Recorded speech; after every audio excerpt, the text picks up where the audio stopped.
লিবিয়ার ভূমধ্যসাগর তীরবর্তী একটি এলাকা থেকে 20 অভিবাসন প্রত্যাশীর মরদেহ উদ্ধার করা হয়েছে। ধারণা করা হচ্ছে তাদের বেশিরভাগই বাংলাদেশি নাগরিক, তবে পরিচয় এখনও নিশ্চিত হওয়া যায়নি। লিবিয়ায় বাংলাদেশ দূতাবাস সূত্রে এসব তথ্য জানা গেছে। গণ অভ্যুত্থানে নেতৃত্ব দেওয়া ছাত্রদের দল গঠনের উদ্যোগকে স্বাগত জানিয়েছেন বিএনপির মহাসচিব মির্জা ফখরুল ইসলাম আলমগীর। একই সঙ্গে সতর্ক করে তিনি বলেছেন, সরকারে থেকে দল গঠন করলে দেশের মানুষ সেটা মেনে নেবে না। ভোলার সদর উপজেলার ধনিয়া ও কাচিয়া ইউনিয়ন সংলগ্ন মেঘনা নদীতে গুলিতে এক যুবক নিহত হয়েছেন, আহত হয়েছেন 3 জেলে। শনিবার সন্ধ্যা 7:30টার দিকে এই ঘটনা ঘটে। প্রধান উপদেষ্টা অধ্যাপক মুহাম্মদ ইউনুস বলেছেন, তরুণরা অসীম সম্ভাবনাময় এবং তারা পুরো বিশ্বকে পাল্টে দিতে পারে। শনিবার ঢাকায় হোটেল ইন্টারকন্টিনেন্টালে 9ম সোশ্যাল বিজনেস ইউথ সামিটে বক্তৃতাকালে তিনি তরুণদের উদ্দেশ্যে বলেন, তরুণরা কেবল কয়েক বছরের মধ্যে পুরো বিশ্বকে পাল্টে দিতে পারি। এই কক্ষে যারা বসে আছেন তাদের দিয়ে এটি সম্ভব। এটি খুব সহজ একটি কাজ। বাংলাদেশ গণ অধিকার পরিষদের সভাপতি নুরুল হক নূর বলেছেন, আগামী ডিসেম্বরের মধ্যে নির্বাচন হবে, তাই দেশের মানুষ পরিবর্তনের জন্য প্রস্তুত। এদেশের মানুষ তরুণ নেতৃত্বকে বরণ করে নিতে চায়। আওয়ামী লীগের মতো পুরনো ধারার রাজনীতি আর চলবে না। আওয়ামী লীগ থেকে শিক্ষা নিন। এত বড় দল হয়েও আজ ভাত না খেয়ে লুঙ্গি গামছা ছাড়া তারা সীমান্ত দিয়ে ভারতে পালিয়েছে। বৈষম্য বিরোধী ছাত্র আন্দোলনের ময়মনসিংহ জেলা কমিটি থেকে 6 জন একযোগে পদত্যাগ করেছেন।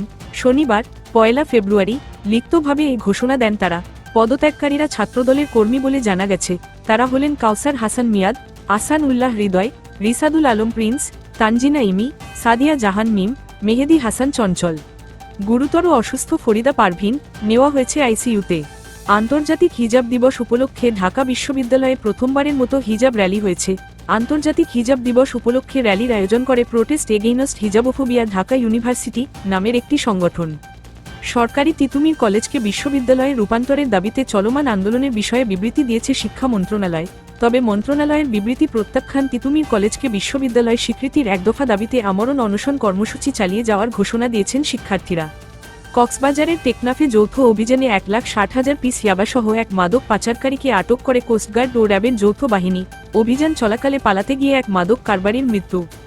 ফরিদপুর সরকারি বালিকা উচ্চ বিদ্যালয়ের বার্ষিক ক্রীড়া প্রতিযোগিতার অনুষ্ঠানে আওয়ামী লীগের নির্বাচনী প্রচারণার সঙ্গীত জয় বাংলা জিতবে এবার নৌকা গানটির সাথে ছাত্রীদের নেচে গিয়ে উল্লাসের ভিডিও ফাঁস হয়েছে। এই ঘটনায় জেলা জুড়ে ব্যাপক আলোচনা সমালোচনার ঝড় বইছে। এক প্রকার সতর্কবার্তামূলক ফেসবুক পোস্ট শেয়ার করেছেন বাংলাদেশের রাজনীতিবিদ সোহেল তাজ। তার শেয়ার করা পোস্টের শুরুতেই লেখা, কে এই মাস্টারমাইন্ড, তাকে ধরিয়ে দিন। কুমিল্লার নাঙ্গলকোটে বিএনপির 2 গ্রুপের সংঘর্ষে মোহাম্মদ সেলিম ভুইয়া নামের এক নেতা মারা গেছেন। শনিবার 1 ফেব্রুয়ারি বাঙ্গরদা বাজার এলাকায় এই ঘটনা ঘটে। এই ঘটনায় অন্তত 5 জন আহত হন। সেলিম হেশাখাল ইউনিয়ন স্বেচ্ছাসেবক দলের আহ্বায়ক ছিলেন। কুড়িগ্রাম জেলা মহিলা আওয়ামী লীগের সাবেক সভাপতি ও সংরক্ষিত মহিলা আসনের সাবেক এমপি আহমেদ নাজমিন সুলতানাকে আটক করেছে পুলিশ। শনিবার রাতে জেলার পুরাতন শহরের মোক্তারপাড়া গ্রামের নিজ বাসভবন থেকে তাকে আটক করা হয়। দেশের বাজারে স্বর্ণের দাম আবারও বাড়ানো হয়েছে। সবথেকে ভালো মানের বা 22 ক্যারেটের 1 ভরি স্বর্ণের দাম 2,099 টাকা বাড়িয়ে 1,44,890 টাকা নির্ধারণ করা হয়েছে। যশোরে ইজিবাইক শোরুমে ডাকাতি, 3 পুলিশ সদস্য ক্লোজড। ক্ষমতায় থেকে নির্বাচনে অংশগ্রহণ দেশের জনগণ আর গ্রহণ করতে রাজি নয়, জিএম কাদের। রংপুরে জুলাই গণ অভ্যুত্থানের শহীদ আবু সাইদের নামে কোচিং সেন্টার খোলার ঘটনায় এক শিক্ষার্থীকে পুলিশে সোপর্দ করেছেন বৈষম্যবিরোধী ছাত্র আন্দোলনের রংপুর মহানগরের একদল নেতাকর্মী। শনিবার রাত 10টার দিকে অভিযুক্ত শিক্ষার্থীকে রংপুর নগরের শাপলা মোড়ের ভাড়া বাসা থেকে তুলে আনে কোতোয়ালি থানা পুলিশ। হেফাজতে মৃত্যুতে তোলপাড়। যুবদল নেতার মৃত্যু জরুরি তদন্তের নির্দেশ প্রধান উপদেষ্টার। ক্যাম্প কমান্ডার প্রত্যাহার, উচ্চপদস্থ তদন্ত কমিটি সেনাবাহিনীর। বিএনপির ক্ষুব্ধ প্রতিক্রিয়া। জ্বালানির অভাবে বিদ্যুতের হাঁসফাঁস হবে এই গরমেও। 4,000 মেগাওয়াট সরবরাহ ঘাটতির আশঙ্কা। লোডশেডিং সূচি আগেই জানিয়ে দেবে বিতরণ সংস্থাগুলো। দেশে বিশ্ববিদ্যালয় থেকে পাশ করা উচ্চশিক্ষিতদের মধ্যে বেকারত্বের হার সবচেয়ে বেশি। প্রতি 100 জন বেকারের মধ্যে 28 জনই উচ্চশিক্ষিত। একযুগে উচ্চশিক্ষিত বেকারের সংখ্যা উল্লেখযোগ্য হারে বেড়েছে। চাকরির বাজারের সঙ্গে সামঞ্জস্যপূর্ণ পড়াশোনা না থাকাই এর অন্যতম কারণ বলে মনে করা হচ্ছে। লক্ষ্মীপুরের রামগতিতে 41 প্রাথমিকে নেই প্রধান শিক্ষক, দাপ্তরিক কাজ ব্যাহত। সাভারের আশুলিয়ায় আদালতের নির্দেশে বৈষম্যবিরোধী ছাত্র জনতার আন্দোলনে গুলিবিদ্ধ হয়ে মারা যাওয়ার ঘটনায় 4 জনের লাশ কবর থেকে উত্তোলন করা হয়েছে। শনিবার 1 ফেব্রুয়ারি সকাল থেকে সহকারী কমিশনার ভূমি আশুলিয়া রাজস্ব সার্কেল ও নির্বাহী ম্যাজিস্ট্রেট সাদিয়া আক্তারের নেতৃত্বে আশুলিয়া থানা পুলিশ শিল্পাঞ্চলের ভাদাইল পবনার টেক বুড়ির বাজার আমবাগান কবরস্থান ও ইউনিক চারালপাড়া এলাকার দরগারপাড় কবরস্থান থেকে এই লাশগুলো উত্তোলন করা হয়।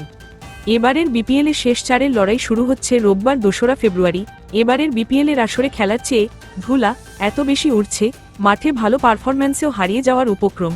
মহাবিতর্কিত বিপিএলের মাধ্যমে দেশের যে ভাবমূর্তি নষ্ট হয়েছে সেটির দায় স্বীকার করে নিয়েছেন ক্রীড়া উপদেষ্টা আসিফ মাহমুদ সজীব ভুঁইয়া ও বিসিবি সভাপতি ফারুক আহমেদ। নানা বিতর্কে জর্জরিত বাংলাদেশ প্রিমিয়ার লিগের বিপিএল এবারের আসর ক্রিকেটারদের স্পট ফিক্সিংয়ে জড়িয়ে পড়ার মতো অভিযোগ এসেছে। বিভিন্ন সংবাদ মাধ্যমে এরই মধ্যে 10 জন ক্রিকেটারের নাম এসেছে। আর এই ঘটনায় নড়েচড়ে বসেছে বাংলাদেশ ক্রিকেট বোর্ড। বিসিবির অ্যান্টি করাপশন ইউনিট বিষয়টি নিয়ে এরই মধ্যে তদন্ত শুরু করেছে। এমন অবস্থায় বিসিবি সভাপতি ফারুক আহমেদের কণ্ঠে করা হুঁশিয়ারি, যদি ফিক্সিং প্রমাণিত হয় তাহলে তাদের জীবন কঠিন করে তুলব। ক্রিকেট ভিত্তিক ওয়েবসাইট ক্রিকবাজকে এমনটাই জানিয়েছেন বিসিবি সভাপতি। রাশিয়ায় মৃত্যুমুখে আরও 18 যুদ্ধদাস। হার্ট অ্যাটাকে মৃত্যু নাকি পরিকল্পিত হত্যা, সাইদিকে দুনিয়া থেকে সরিয়ে দিতে নির্দেশনা দিয়েছিল ভারতের আগামী 6 ফেব্রুয়ারি বৃহস্পতিবারের মধ্যে জাহাঙ্গীরনগর বিশ্ববিদ্যালয় কেন্দ্রীয় ছাত্র সংসদ নির্বাচনের তফসিল ঘোষণা করা না হলে আগামী 9 ফেব্রুয়ারি আসন্ন ভর্তি পরীক্ষার কার্যক্রম বন্ধ করে দেওয়ার হুঁশিয়ারি দিয়েছেন শিক্ষার্থীরা। বিএনপির ভারপ্রাপ্ত চেয়ারম্যান তারেক রহমানের নেতৃত্বে ফ্যাসিবাদী হাসিনার পতন হয়েছে বলে মন্তব্য করেছেন দলের কেন্দ্রীয় সহ দপ্তর সম্পাদক অ্যাডভোকেট তাইফুল ইসলাম টিপু। তিনি বলেন, বৈষম্যবিরোধী আন্দোলনের নামে আমরা এই পতন বাস্তবায়ন করেছি। নাটোরের লালপুর উপজেলার সালামপুর ঈদগাহ মাঠে আয়োজিত সুধী সমাবেশে তিনি এ মন্তব্য করেন। ছাত্র জনতার অভ্যুত্থানে আওয়ামী লীগের পতনের পরপরই লাপাত্তা দলের যুগ্ম সাধারণ সম্পাদক মাহবুবুল আলম হানিফ ও তার ব্যক্তিগত সহকারী আমজাদ হোসেন রাজু। তবে কুষ্টিয়ায় তাদের ব্যবসা বাণিজ্য ঠিকই চলছে। রাতারাতি ভুল পাল্টে বিএনপি নেতাদের নিয়ে ব্যবসা ও সম্পদ দেখভাল করছেন জনতা ব্যাংকের কর্মকর্তা ওয়াহিদুজ্জামান চঞ্চল। অন্তর্বর্তী সরকারের পদত্যাগ দাবিতে আওয়ামী লীগের লিফলেট বিতরণ করেছেন বিসিএস শিক্ষা ক্যাডারের 31তম ব্যাচের কর্মকর্তা মুকিব মিয়া। লালমনিরহাটের পাটগ্রামের সরকারি জসীমউদ্দিন কাজী আব্দুল গনি কলেজের ইংরেজি বিভাগের এই সহকারী অধ্যাপক গতকাল শনিবার সকালে জাতীয় প্রেস ক্লাবের সামনে লিফলেট বিতরণ করেন। নিজের ফেসবুক প্রোফাইলে লিফলেট বিতরণের ছবি পোস্ট করেছেন মুকিব মিয়া। এ নিয়ে অন্তত 13টি খবরও শেয়ার করেছেন তিনি। ঢাকা বিশ্ববিদ্যালয়ের প্রাক্তন শিক্ষার্থী মুকিব মিয়া ছাত্রলীগের সোহাগ নাজমুল কমিটির গণশিক্ষা বিষয়ক সম্পাদক ছিলেন। মধ্যরাতে নেভি হল ঘেরাও, আওয়ামী লীগ নেতা ফখরুল আটক। চট্টগ্রামের নেভি কনভেনশন সেন্টারে ছেলের বিয়ের অনুষ্ঠান থেকে আটক হয়েছেন আওয়ামী লীগ নেতা ফখরুল আনোয়ার। আটককৃত ফখরুল চট্টগ্রাম উত্তর জেলা আওয়ামী লীগের শিল্প ও বাণিজ্য সম্পাদক পদে ছিলেন। জাকসু নির্বাচন, জাবি ছাত্রদল ও বৈষম্যবিরোধী শিবিরের পাল্টাপাল্টি অবস্থান।